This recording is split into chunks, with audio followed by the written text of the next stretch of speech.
to reach out and open your arms. Lift up your hands to God, and He'll show you the way. And He said, cast your burdens upon me, those who are heavily laden. Come to me, all of you who are tired of carrying heavy loads. For the yoke I will give you is easy, and my burden is light.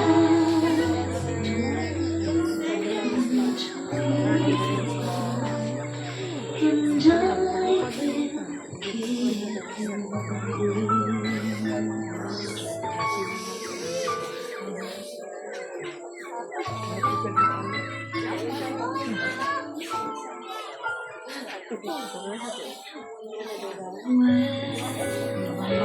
feel the world is tumbling down on you, and you have no one that you can hold on to. Just face the rising sun, and you'll see hope, and there's no need to run. Lift up your hands to God, and He'll make you feel alright. And He said, cast your burdens upon me, those who are heavily laden. Come to me, all of you who are tired of carrying heavy loads.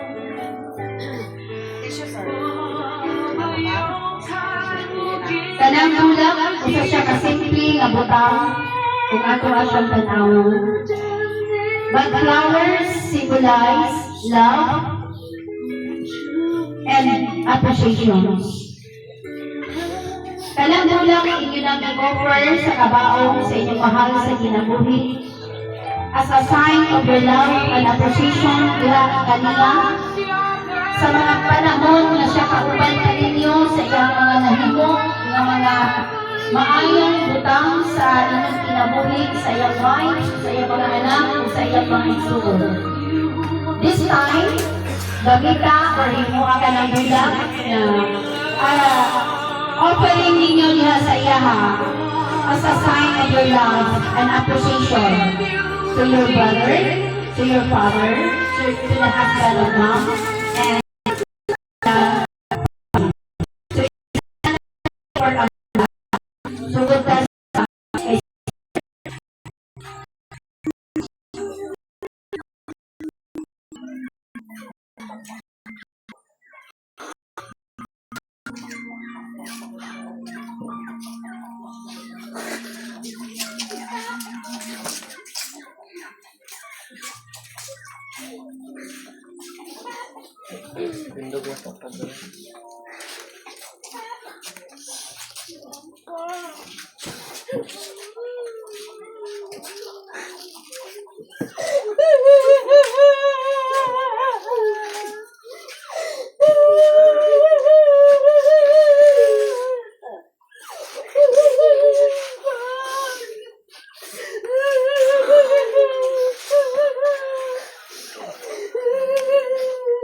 and offer of flower, palibot ko niya magtuon sa inyong mahal sa kinabuhi, inyo siyang tutungon, inyo siyang tanawon. Kung nag-offer o bulag tanan, balik mo dili sa doon sa numon. Tungod kay Moral mo niya katapusan ng nagapipi, kung makita ninyo, pabili lang ko yan mga pabili lang ang patilawas sa inyong mga sa kinabuhi. Kabalumi na naagod sa inyo ang kabuol, kasubod. This time, kami ng mga Secretarian family mag-offer kami of special prayers as a prayer of comfort to the bereaved family. Wala kami mahatag sa inyo but a special prayers because God is the God who will give comfort to the family. Manindog ang tanan and let us pray. Our most gracious and loving Father, you are the source of life, you are the source of our faith, O God. Lord, ikaw ang pag-iyan sa among kinabuhi, ikaw ang naghimo sa tao Ginoo, ikaw ang naikatungod sa tanan.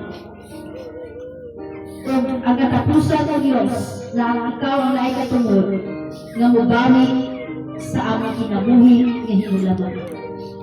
Kung si Sir Ferdinand Ginoo, ikaw na siya, pagpauli, diha ganimo, tungod kay ikaw man ang among tinuod na amahan. Ang among pag-ampo o Diyos, paghangyo namang kanimo Ginoo, nga imong i-comfort ang bantilan family, yung wife, yung mga anak, yung mga igsuon o Diyos. Dili maitago, diha kanimo ang ilang ibatit karon nga kabuol. Upon I know God, you will give comfort to them. O salamat Ginoo, nga ang imong balaang espiritu may muhupay sa ilang kabuol. Liguna o Diyos ang ilang huyang nga pagbati sa panahon nga giatubang nila ang kasukanan Ginoo Diyos. Lord God, ikaw lang ang masaligan, baligan sa tanan.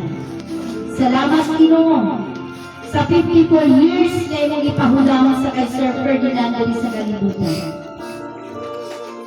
Na nakauban niya ang iyang pamilya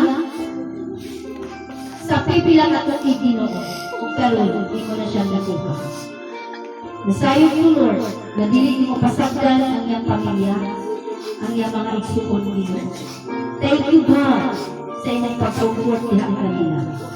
Kabuli sila Ginoong Diyos sa inyong habilin niya dito. This is my earnest prayer in the name of the Father, the Son, and the Holy Spirit. Amen. God bless sa Bantilan family, condolence sa Panginoon.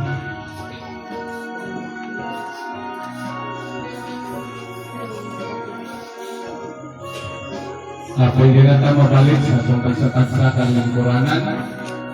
Naghangyo lang mo sa pamilya, kinsa makahatag o pagpasalamat